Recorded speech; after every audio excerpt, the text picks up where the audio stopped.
Now, we have a more recent example of this cancel culture as it's played by NIH and by Tony.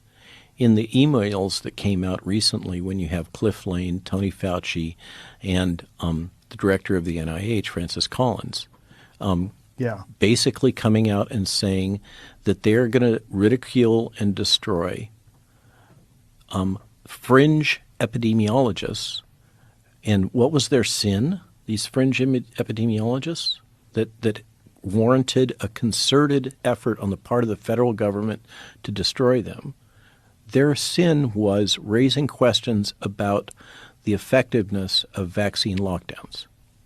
Okay? And who were these fringe epidemiologists, as stated by Francis Collins, who, by the way, has no background in epidemiology or public health? Okay, he's a sequencing guy.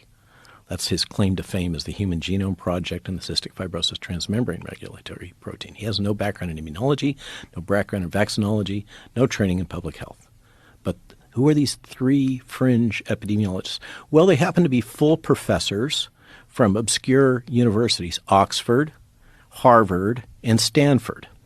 Okay? And they were warning about lockdowns. They were warning about lockdowns in the Great Barrington Declaration. That's what prompted that. And could you explain the Great Barrington Declaration?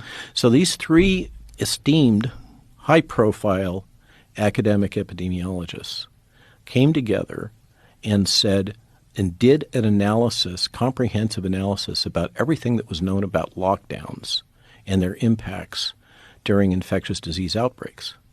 And they came out with a specific statement. You can find it on the web. Look up Great Barrington Declaration.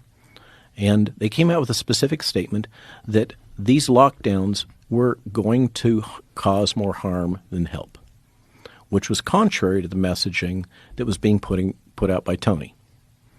And so Tony decided that they had to be destroyed.